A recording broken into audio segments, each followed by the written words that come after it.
It's streaming to our website. Oh, okay. I'm on. Okay. Hi, everyone. I'm Jen Collins. Do you want me to say a little bit about myself? All right. So I am here to talk to you guys about photography branding, but I also come from the perspective of a creative director who has experience. I came up through the industry in graphic design first. I worked in magazines. And then I ended up working in magazines, working in startups. I was in .com 1.0. I was actually in this building where we're being broadcast at the first internet record label, which is even like a funny concept to think about. And Phil Ramone was my boss, Phil Ramone, the record producer. So, and I should be looking at the camera or looking at these guys. Okay. So I've done a bit of everything, again, wearing all hats. And I came up through a time when people didn't do a bunch of different things, but now it's essential. So especially as photographers, you have to really brand yourself, brand your voice. Any creator does, and be very specific about what your skill set is so that people will gravitate towards you. So you are your own brand boss, and you are your brand. And most of I know that most of you guys are photographers in here, but even those of you that are stylists or graphic designers and photographers, you all are you going by your name as your way of getting your work? I am, yeah. Yeah. So what's your name? Mike. So Mike. Mike Yaman. Mike Yaman. So it's Mike Yaman Photography? Right. Yeah. So and that's really, how people find you. And I know people that have hard to spell last names. I know people that have changed their names, but they still go by a name. So for example, there's a really amazing still stylist that I know, and she goes by Stills Anna because she does still styling. And I can pronounce her last name if I'm looking at it and I'm really practicing my Eastern European accent, but otherwise it's a little bit hard. Like Basha has an unusual name, but it also can benefit you. So everyone knows who she is when you talk about this amazing stylist named Basha. So one thing I really want to talk to you guys about is, as photographers and as visionaries, you have to be really, really clear about your vision of your photography and your brand story. So, who can, when I say the name Richard Avedon, do you really get a crisp, clear image in your mind of what that means for photography, right? And most people, he spent a lifetime pursuing one kind of vision and one kind of image, and that's really what you guys as individuals should be doing. So you might be learning how to like Richard Avedon. You might be learning how to, prop a set like Tim Walker, but you also should be figuring out your own style within that if you're still testing and shooting. And the way that you would be doing this is test more, test again, and also just be very organized about your work. You could shoot as much as possible, and then you could just have piles of drives, right? But if you're not spending the hours till 3 in the morning, or working with an intern or with an assistant to organize your work, then you might as well just be, scribbling on paper and throwing it in the garbage. Also, does everyone here that is a shooter have their own website? Okay. And or stylist or creator. So if you, that's the number one place people are going to look. And most of the time it's on their phone also. So you want to make sure that it loads well on mobile. And I have a few samples that I brought with me of photo promos. Photo promos are something that everyone thinks they should do. And sometimes that could be shooting on yourself. Maybe you should spend all your energy on Instagram. And on getting a big Instagram following. But I had no problem gathering a half dozen photo promos from my archives today because I saved this stuff. And when a project comes up with a client, I go through it. And I, so this one, it would be useful if the groups of images together, to group images together around a theme. So your theme is going to be your vision, So I'm going to pass some of these samples around, and there's a few slides of them as well. So there's Ruben Afanador, who does fashion work. You guys can take a quick look at them, and he did a nice like newsprint kind of newspaper promo here. Chris Kramer does everything with love in his work, and he did this like little postcard set. And this is just something that you don't want to throw away, and it's precious. And then you're like, and then you just look at the work over and over. You really do. So, these are nice pieces, personal notes. You might think, oh, it's all for naught. Like I made a bunch of postcards and it cost me $1,000, and I sent out 100 sets to like my favorite creative directors and my favorite magazines and my favorite websites, and I only got 3 responses. That would be incredible. Like, I'm just going to tell you that would be amazing to get 3 responses, and it would be great. And if you get 1 client out of that, it's totally worth it for $1,000 cost. So I'm just going to again pass these around. And as soon as you look at these things, so what does this guy shoot? Right. And, it's just like a really sweet, nice promo. It's got a little sense of play on it because it has rubber bands. Mm-hmm. And that just like sends the message really quick and clear. Mm-hmm. It's also all lowercase in his typeface usage. So that again is sort of like a little bit more playful. And then this one that's coming up is another photographer who actually wears many hats. He's a creative director also. And I know him as a designer and a shooter and a magazine editor. Like what's the magazine that he was doing? I'll think of it in a minute, but Alex Friend. So this is just like, it's a little red book, and it's about his love for Brazil. And it's just like a little love story that he shot when he was there. Called, this is Beijos, right? Means kisses. Yes. And then there's simpler, more like promotional pieces. Like this is just a storybook about, sort of like about teen angst. One of my favorite subjects. And it's just got a nice sort of serif vintage typeface. It's more like a little photo album, and that's another example of promos that I've held on to for years. And I'll go back and I'll keep on looking at these shooters and this photography. Okay, I want to talk to you guys about how starving and artist do not go together. Okay? It's not a thing to aspire to. It doesn't make you a special snowflake. Okay? Being an artist and being a photographer and being a visual maker is something that is worthy of payment. It's a worthwhile way to make a living, and you can make a living doing it. You do have to be able to sell yourself and market yourself. That is not a bad thing. That is not selling out.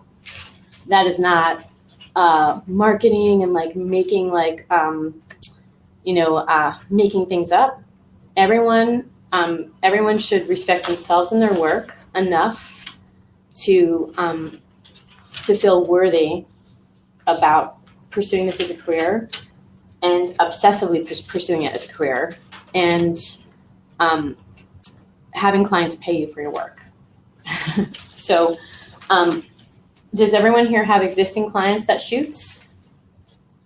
Like, do a little hand raise. Have you guys ever shot a paid photography job? Yeah. So, and are they your dream clients? No. Okay, not exactly, but are they getting close to it? Bit by bit. Yeah.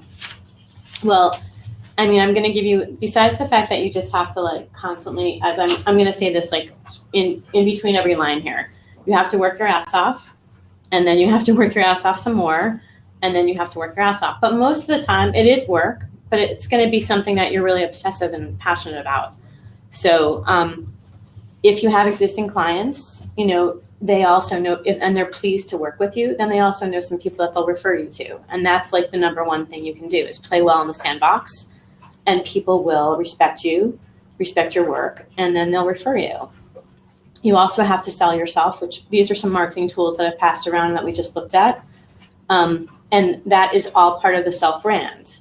So you as your brand, instead of just being, you know, someone that goes to an office and does a spreadsheet, right?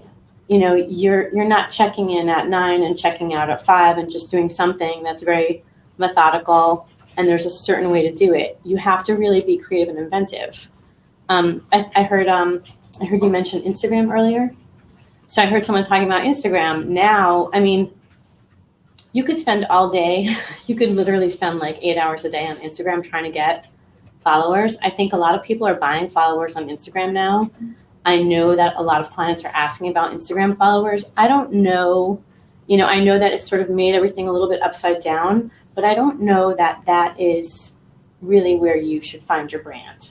You know, I mean, I know you get like a little bit of a payoff because you get all those likes, but it might not be the way to find your best client.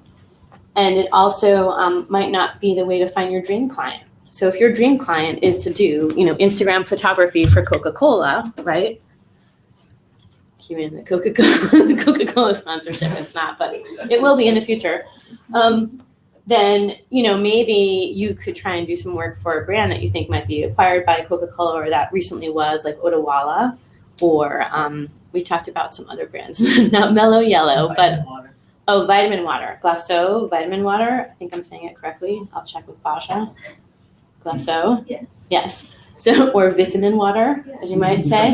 So Vitamin Water, you know, was a startup brand that ended up being bought by Coca-Cola. So I actually worked for Vitamin Water before, for the ad agency that had them as a client, before Coca-Cola bought them.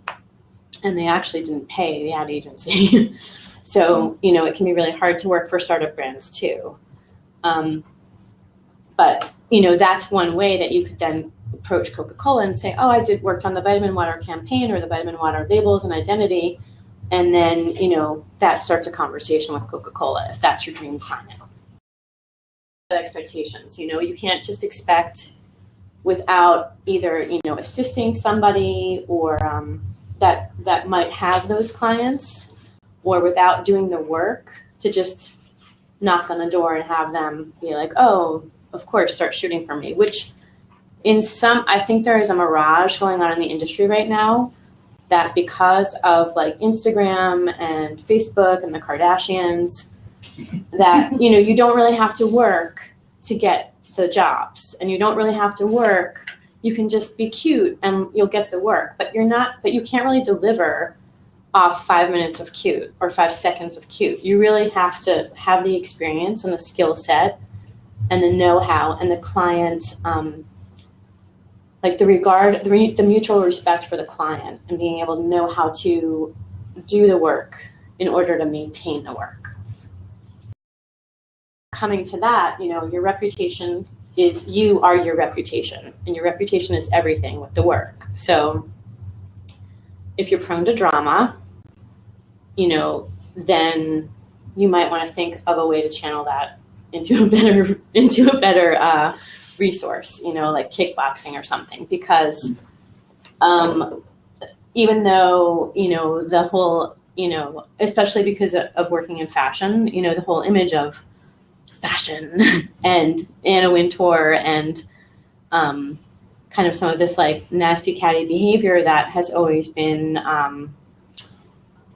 you know, historically talked about in the industry, you know, that's really not the way that people maintain and get clients anymore. So really it's from just being a good business person and doing good business and doing good work. And if the client wants something changed 7 times, you'll change that 7 times.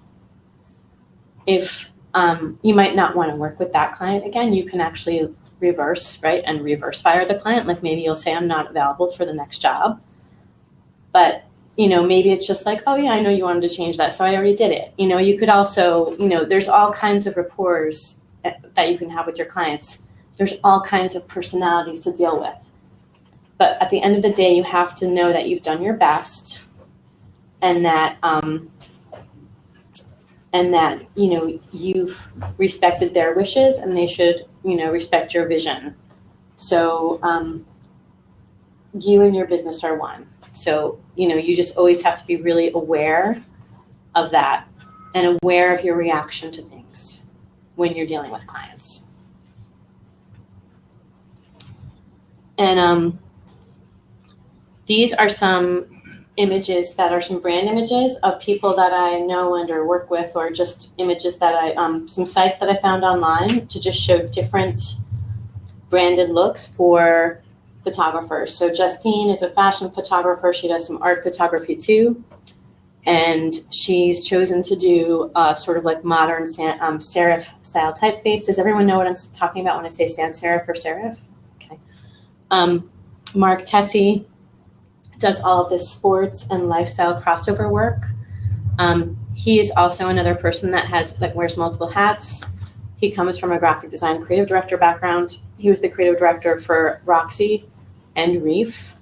And now he's shooting because he was on these amazing photo shoots at these amazing locations, and he was doing a lot of work shooting things and setting up shots with photographers and realizing, like, I love photography too, and I can do this. So so now he shoots. David Prince is a still life photographer, and he has all these different categories of work because, but it's all within this only still life, which is pretty. Is anyone a still life shooter here? So still life is, you are? Yeah. I've done some.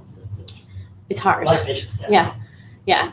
I call it, sometimes when I'm on set with it, I call it chill life because it might take somebody an hour or maybe 2 hours to set up one shot. But it's a really beautiful medium, and it's a great way to make a living.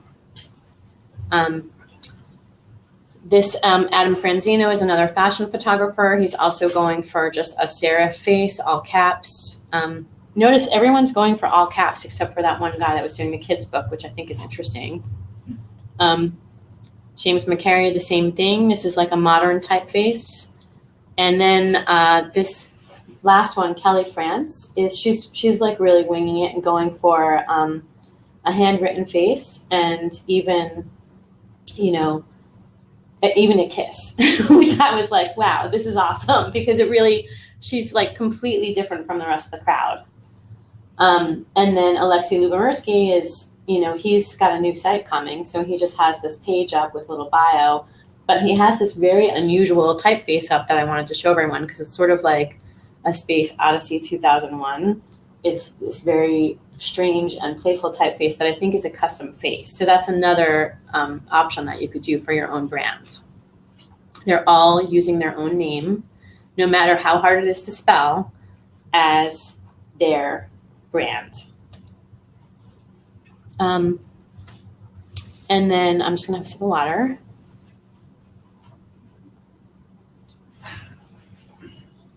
Are you guys okay? Mm-hmm. Okay. So the fun part to me about, besides coming up with the stories that you're making, these visual stories, and also just getting them to a point, like shooting and getting to a point where you really feel good about something that you've done, is starting to explore with your brand with like the logo, right? So these are my rules for it. Start with simple, enjoy the process. There's always room to explore it, and always start with a pen and paper, because there's nothing like that sensation of actual pen on paper, or in some instances, paint on paper, which I'm going to show you in a second, that lets you be more direct. You know, if you start in the computer, it's kind of like, it's almost like, you know, only like digital photography. Has anyone here that's doing, everyone's doing digital photography, right? Has anyone ever shot film? So most of, like, I would say more than 50%. And has anyone ever processed your own film and prints in a lab? And yeah, but that counts. I mean, you're in there with the chemicals and you're like figuring out how to dodge and burn. So it's a really, like, if you've never done your own printing, whether it be black and white or color, there's still opportunity to do that. And like, you know, just take like a local like college course and just do some printing, because it's a really good way to grasp and understand how the digital tools are used and what you can do to stretch the digital tools. So with making your own mark or logo, I would start with just literally drawing it out. So this is a photographer that I know, and I'm going to work on some business cards for him. So I just wrote his name down a few different ways, upper and lower case, scripty, with some lines, seeing what letters might align with each other. So does the A align with the A in Hibbert aligns with the A in Nash? Is just Hibbert better? Do the H and the N bridge somehow? Is there just a stamp mark, right? And this is like literally like, you could do this on a napkin. So I'll do a lot of napkin sketches because I won't think about it and I'll procrastinate. This is my process. I won't think about it, but I'll really be thinking about it back here. And then I'll be procrastinating and like organizing my house and like, you know, cleaning some like old tennis shoes or something, like doing whatever I can to procrastinate. That I think is, you know, I just have to get this done and then I'll do that. And then all of a sudden, like a whole bunch of like napkin sketches will come out and I'll be like, oh, okay, I'm ready to do that work. So everyone's process is different, but that's my process.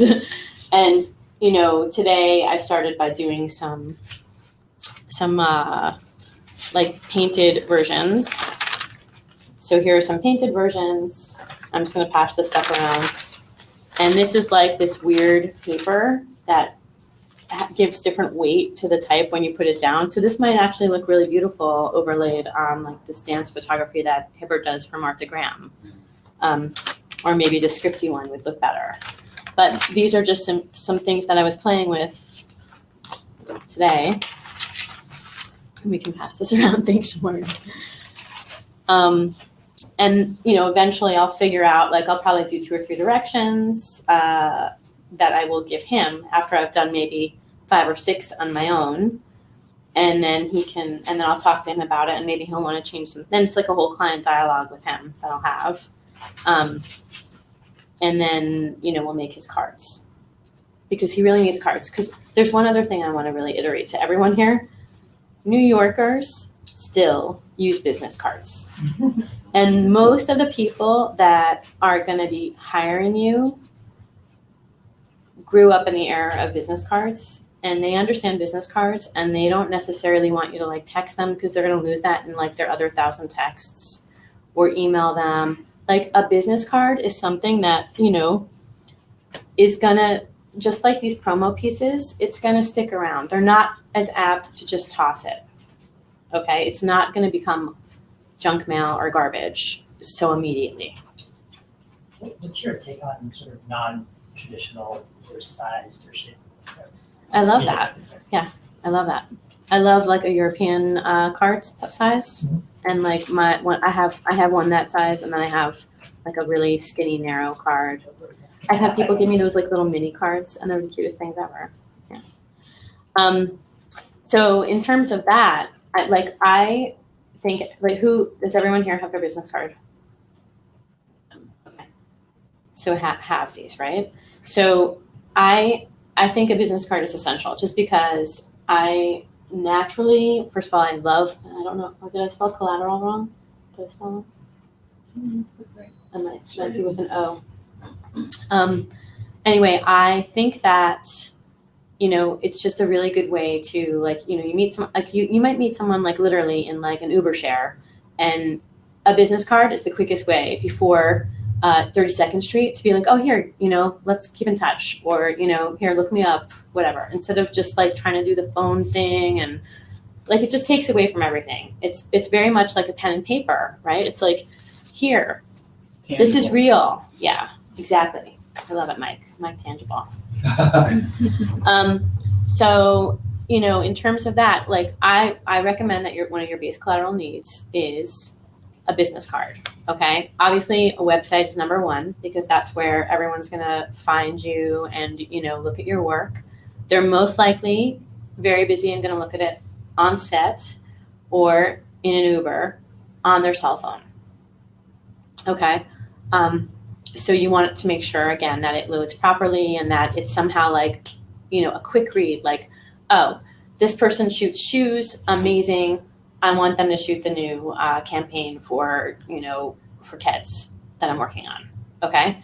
So you want it to be a quick read and you want it to be identifiable. And it might even be like, oh yeah, she had like this kiss and bonjour on her site. Like it was kind of weird, but I really liked the style that she had. You know, just something that somebody will remember, you know.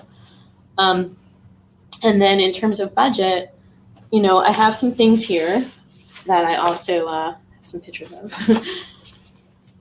You know, you could spend $5,000. This is not even visible. You could spend $5,000 on letterhead, or you could spend $50 on letterhead, or you could get free business cards from Vistaprint. So, like Moo cards. Does everyone here know Moo?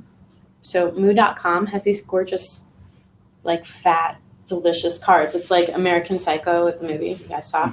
Bone, the color. Yeah, so I really did not. It was such a like the movie was so displeasurable for me to watch as a woman. But that is the only like that one scene where they talk about like the multiple scenes where they talk about like the weight of the stock and like you know that it's like. It's got, you know, it's engraved and embossed and debossed and whatever. Like it's so amazing, and people remember that. Do you have a Rolodex of business cards from the last 20 years in your apartment somewhere? I have a stack. Yeah. Can't let go. So here's some beautiful letterhead I want to pass around to tell everyone to rub their fingers over. And it's like. So this is just a brand identity I did for Roland and his rep. And this was expensive. Everything's, you know, prices have come down, but you know, I know that Moo Cards makes beautiful, gorgeous cards, and they do letterpress and you know. Sometimes it's so hard to like pick your own thing, but they have all these really beautiful designs to start with where you could get your own cards made for like $80 that look like cards that cost $5,000 7 years ago or 5 years ago.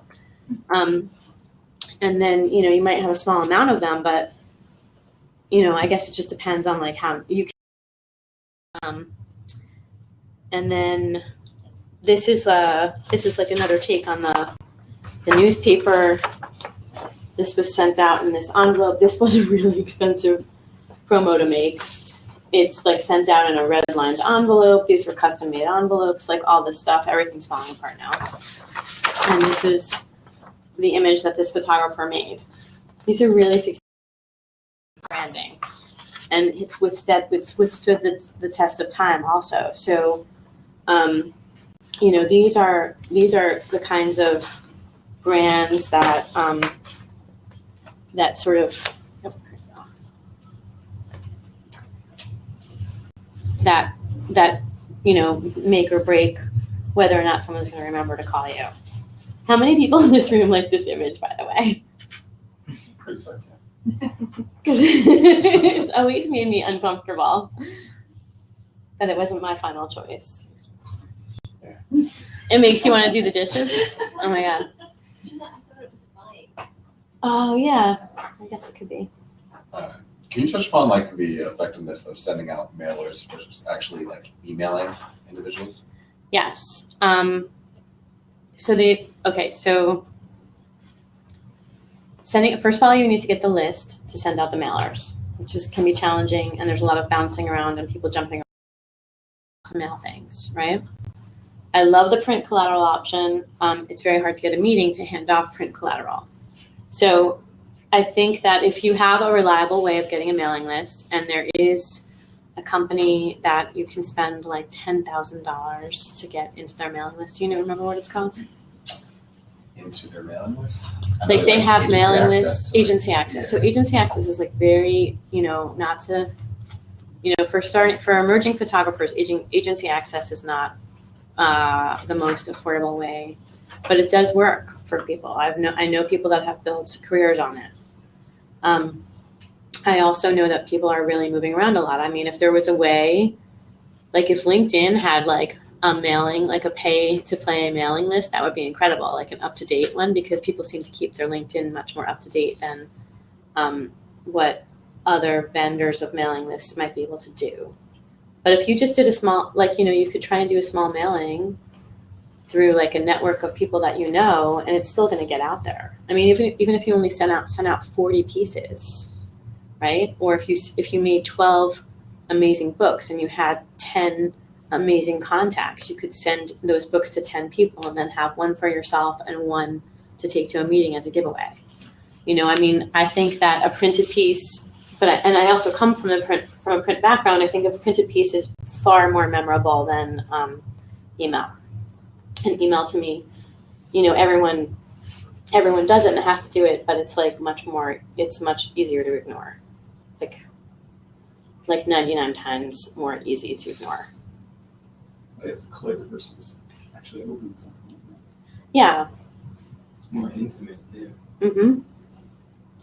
Anyone else have questions? Oh, okay. No, I was gonna say with emails and like you said, everybody has to do it at some point. Like, do you recommend doing like 1 or 2 or 3 pieces of your work and then the link to your website, or what do you find as a best way to sort of do emails?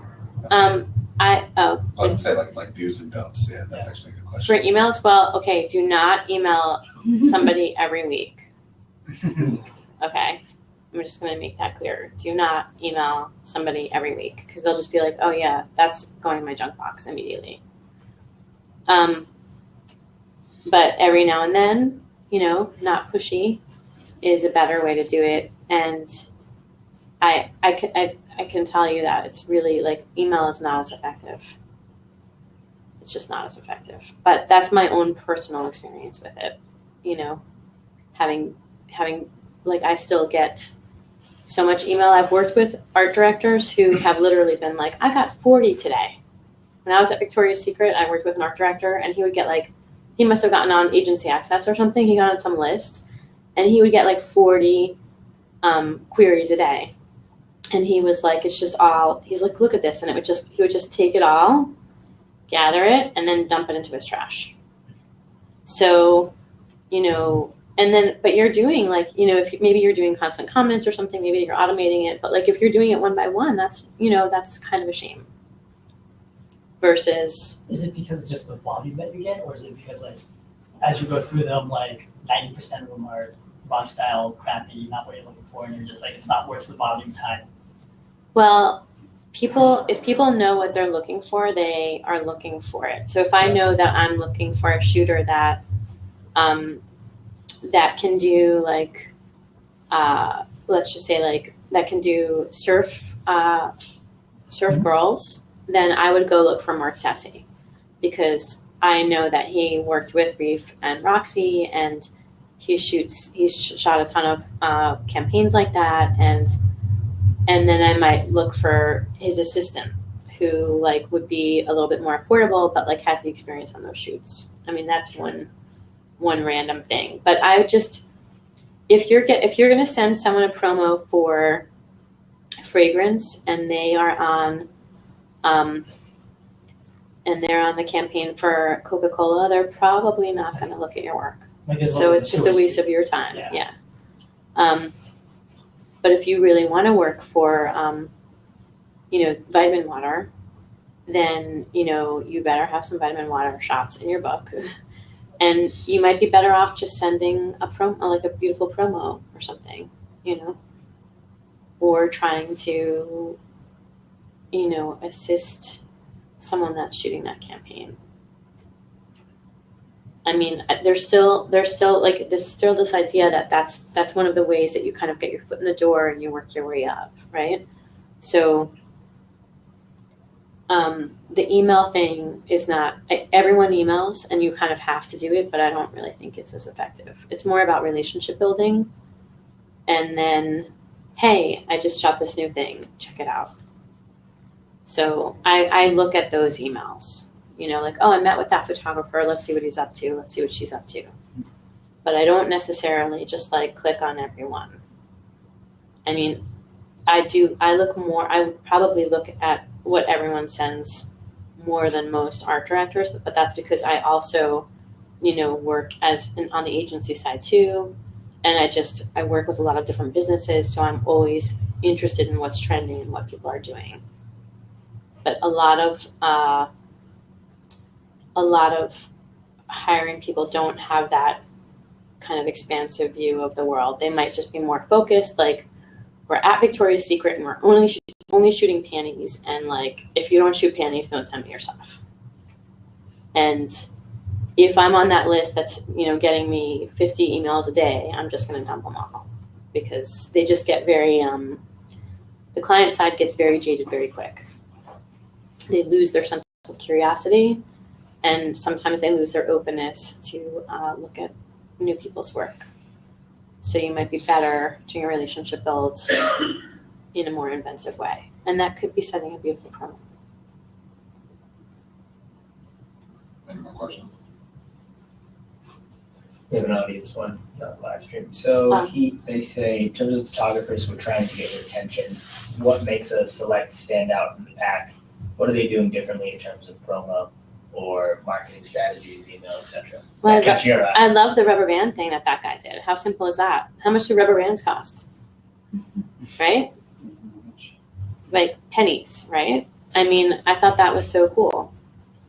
I've saved stuff that has like, I have so many things saved, but like I've saved things that have like, you know, a color piece of acetate over a postcard with a pretty clip. Like just something that is a little bit more inventive and new and like shows some effort, but something that like shows how you think, you know? And like not copycatting either. Like I feel like there's a lot of copycat stuff that goes on now, like with Instagram and everything. It's like with like the Instagram photographers who are shooting like as an homage, like the images that of somebody already shot. And it's like, I mean, that's one way to get attention, but like, is it really what you want to do? Like, what do you really want to do?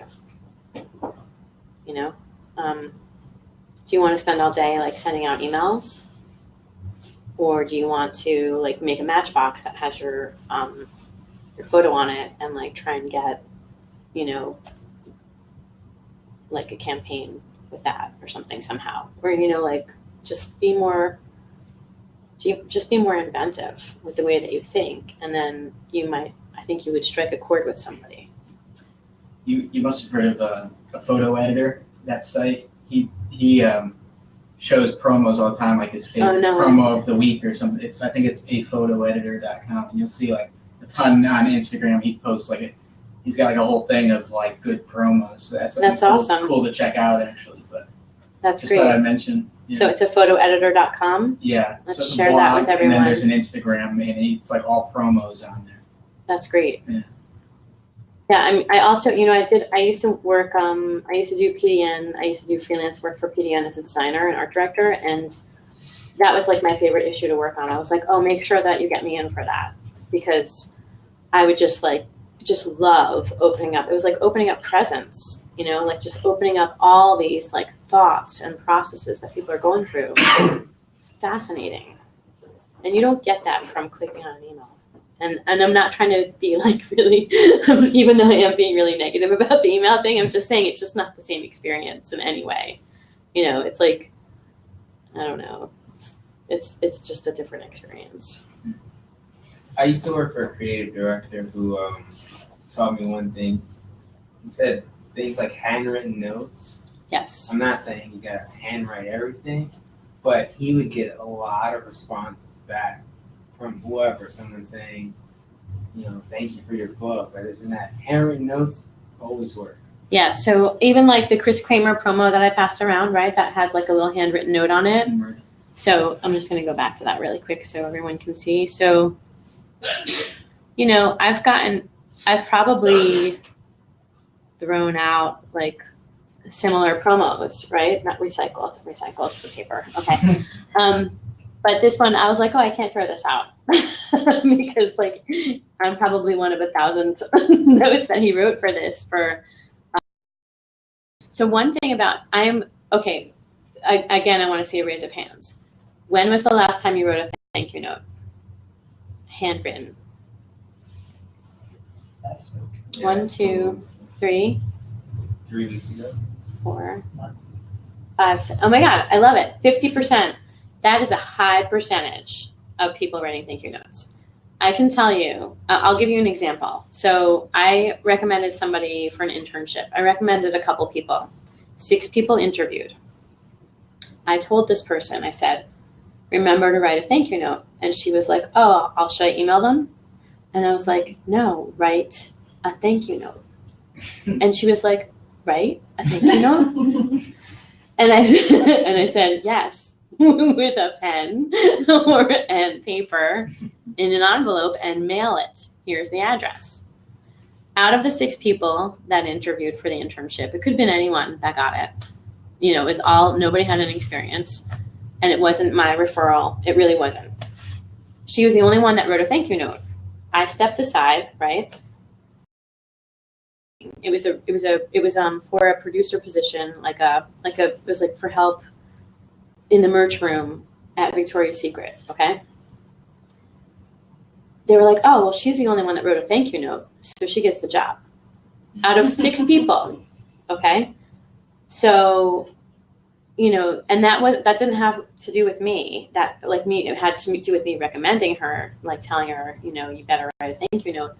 But I have to tell people over and over, in mostly like, you know, people that are coming out of school right now, you have to write a thank you note, and they're always shocked. And it's like, well, you could be one of 6 for the job, or one of 10, and you could be the only one writing that thank you note, and that's going to be your in. So it's extremely important. It's like it makes or breaks it. Yeah. What else? Your question. I think we have another long one. It's pretty long, but I'll try to parse it down. Let's see. Can I read one of these? Because I can see it here. If you can read it. There are all sorts of reasons. Oh, yeah, that one, the top one. Give you that. It's a big monitor.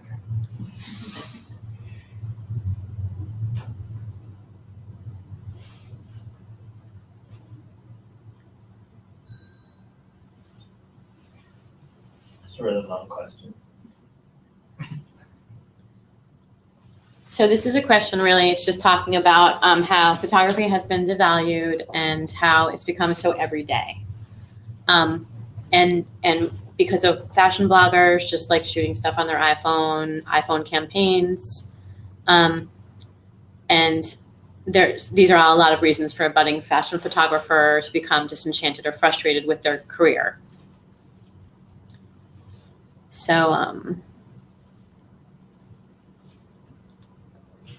So they're asking, what is in your opinion, the upside in all of this? Why do you feel that photographers have reason to be optimistic despite these industry challenges?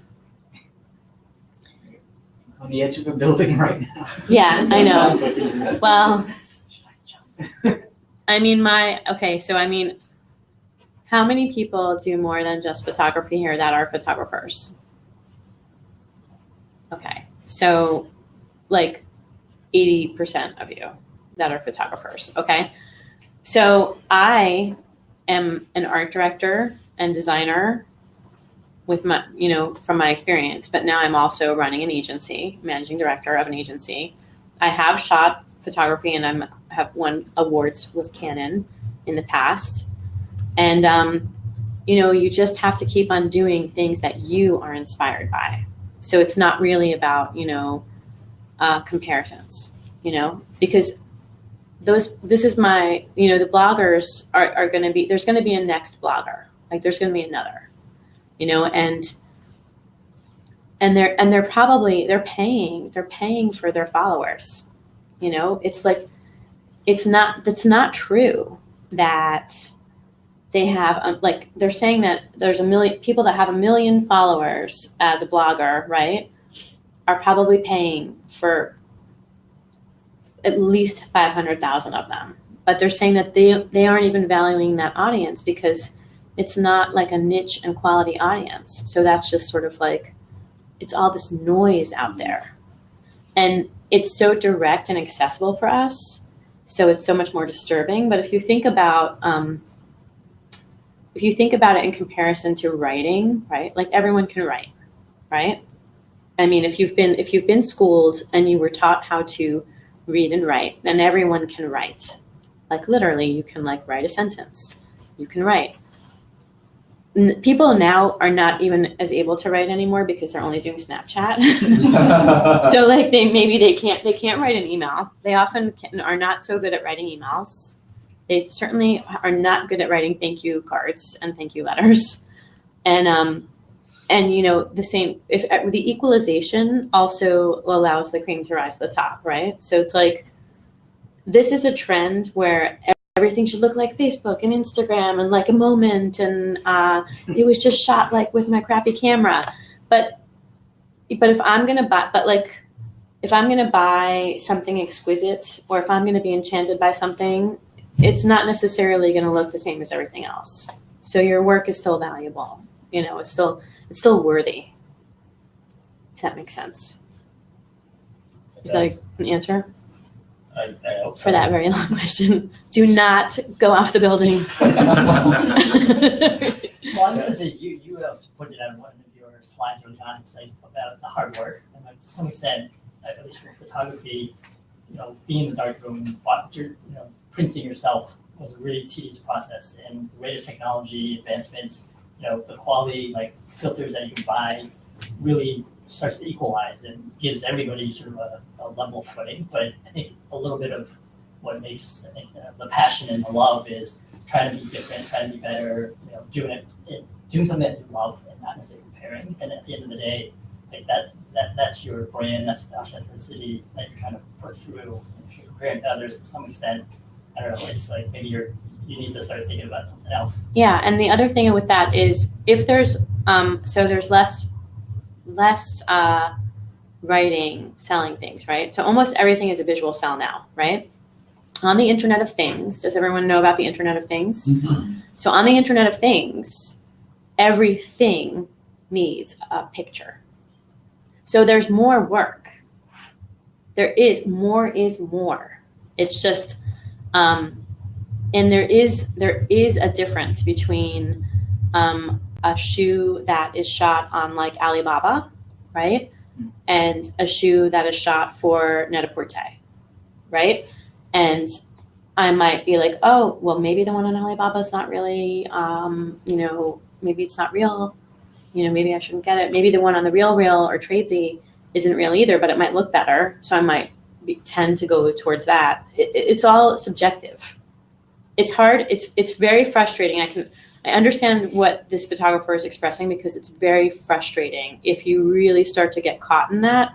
But if you imagine how like the monks must have felt when the printing press was invented, right? They probably weren't so happy. They were probably like, what? That was my life's work. I spent like 5 years making the C on that page. Right. So it's just, it's subjective, and it's really about how you view it, and also what your thing is that keeps you drawn to it. Can you touch upon, and then focusing a little bit back on marketing and branding, knowing your target audience and being authentic to your brand, in addition to that, focusing a little bit on developing personal projects? Like I've personally found that a lot of top-end photographers have gotten client-based work, not on things that they have done for clients specifically, but actually for their own personal project that they care most about. Yes. So do you want to name any of them? Like Any photographers in particular? Yeah. I know that? Yeah. So Or no, you like, don't. like Jonathan Canvores, he's a still life photographer. Okay. But, Who's the guy? There's a guy that was shooting gum. He was shooting like, do you know who I'm talking about? Levi? Yes. So what's his name? Levi what? I forget. I was just math. So there's a still life photographer, and he was shooting like used gum, right? Yes. And he was like finding the beauty in like a chewed up, like weird, like little miniature sculpture shaped, shiny and glossy, sometimes messy and dirty gum wad. Okay. Was it like macro? Huh? Was it like macro gum wads? I think Shamari is gonna. Should I try and? Pull it up? Yeah, if you could do it for you. Who's gonna look it up? Jamal's gonna look it up. Really. So I mean, so he. But you I managed don't want to you make guys to that see how messy interesting. my desktop is, so I'm gonna wait for Jamal to pull it up.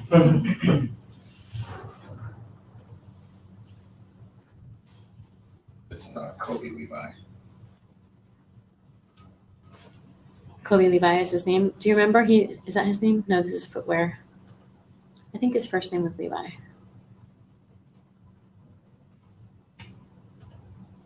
Maybe not. His first name was Levi. He's a photographer, still a photographer in New York, and he started by doing these like little stories, and then he ended up getting a job with New York Magazine. And New York Magazine was like, oh, we have these like weird little editorial stories, like, and I think maybe that the lipstick shot is his. See the lipstick shot? That's his. On the lower second row on the left side is his. The lipstick. Second row, okay, gotcha. So Levi Brown. So I knew his work from a whole spread of like weird different images of fruit and stuff that wasn't his. Because I remembered it. I'm like, oh, that's that guy that was shooting he did a whole bunch of, okay, so Levi Brown and Yeah, if apostrophe. you go to images, yeah. Let me just find it. Oh my God, don't look at my messy desktop, everybody. Okay, I'm just gonna unplug it for a second. Yeah, Levi Brown, and then you go photographer, you go to images. He has a whole bunch of cool still life, still type stuff, gum, eggs, Yeah. lenses.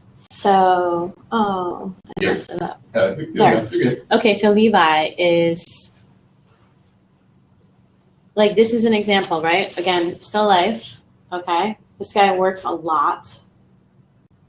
And he's just like obviously like super OCD, obsessive compulsive, but it's fascinating and I love it. And he does all of this, he does all of these multiples, but they're all like a little bit, there's like something a little bit tweaky about things, like all the multiples of the eggs in the same position and then like one is cracked. Yeah. So these are the things that people remember, right? This is crayons. That was crayons. That makes me crazy. That is. That's amazing. Yeah. Wow. So where's the gum then? So I don't know where the gum is, but I remember maybe the gum was the editorial story for the New Yorker, but it was like just weird things, you know? So even if you have friends that work at, you know, that are writers, like being a writer is very hard too, right? But there's work for writers, you know? So it's the same thing with photography. And often, you know, the stories need illustration, and photography is like one of the best examples of how to do that. So more is more on the Internet of Things. Like I have no doubt that, you know, less people unfortunately are going to stores, but now stores are even transitioning where they're like, you're going to go into the store and there's going to be this screen and you're going to touch and slide everything on the screen. There's going to be one item on a hanger and, you know, you're going to pick that and that like one item is going to come out and then they're going to measure your body and it's going to go on. Like there's all this new innovation that's happening. So it's like something that's actually really excited to be, you know, a part of this. Like I feel like there's new things being invented every day. So any other questions? Not on the web, if there's any other questions here. Traditional size cards. What's your take on traditional size cards? Is that you? Did we talk about that? Yeah, I just posted this. Okay. I have a question for Yes. you, Ms. Collins. Yes, Baja.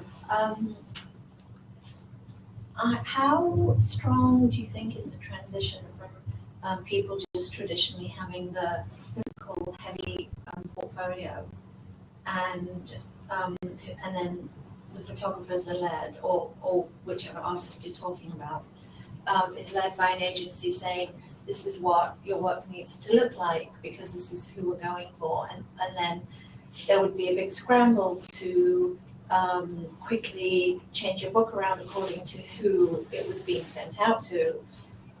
And the wonderful thing about the internet is that you can actually keep those little pet projects that perhaps someone finds a little bit more out there. And if the client is seeing what they want in your commercial stuff, great. And then most photographers and stylists and makeup divide their stuff up into, personal projects or, ongoing projects or, even throwing writing in there. Does that help you assess the artist as well? The fact that there's more included these days?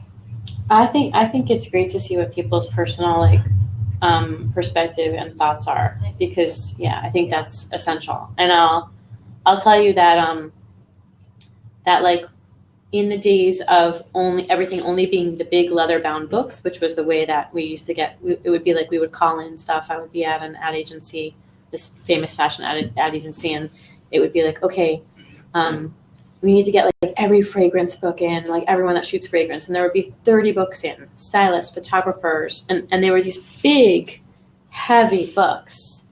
Like this big, like they were all like 20 by 30 or, and you would spend like a few days looking at everything, reviewing things, scanning stuff in to do presentations with, to try and pitch. And it was a really different process. And every now and then someone would have their own like personal scrapbook that would come with the book. And like, that was like a surefire way to be one of the top 3 candidates. Like, oh, it's like the idea of, who's the guy in Montauk that, Peter Beard. Okay. So does everyone know Peter Beard's work? So Peter Beard is this like vagabond photographer who like spent a lot of time in Africa and like lived a very sordid and interesting life. And he did this show in Soho that was actually up for a few years, and it was his sketchbooks. And a lot of photographers and artists have sketchbooks, or they're like, for some reason, a lot of photographers would like always like take their own picture in Polaroids and like put it on top of other bodies. I don't know why. It's like a weird thing that photographers used to always do that I noticed. But, they'll have like a little diary of it's almost like the behind the scenes of their shoots, and maybe like some little drawings or notes about it. People love that. Anybody loves anything that has the hand imprint now too, because we do live in the digital age, and that does help you stand out from the crowd. Any questions? Any more questions? How are you with time? I'm good. And if we can wrap up, yeah. Oh yeah, he just brought Peter Beard up. Here, I'll show you like one Peter Beard.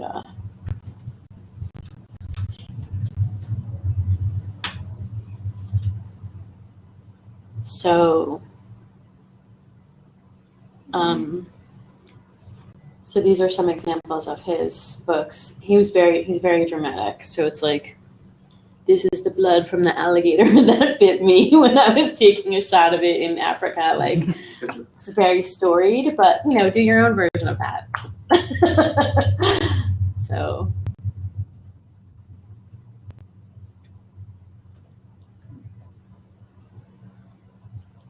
This is beautiful. It's got all this like handwriting and hand marks, and some of his drawings, some Xeroxes, some photos, some painting. It's gorgeous. That reminds me of Deborah Tuberville a little too. Yeah.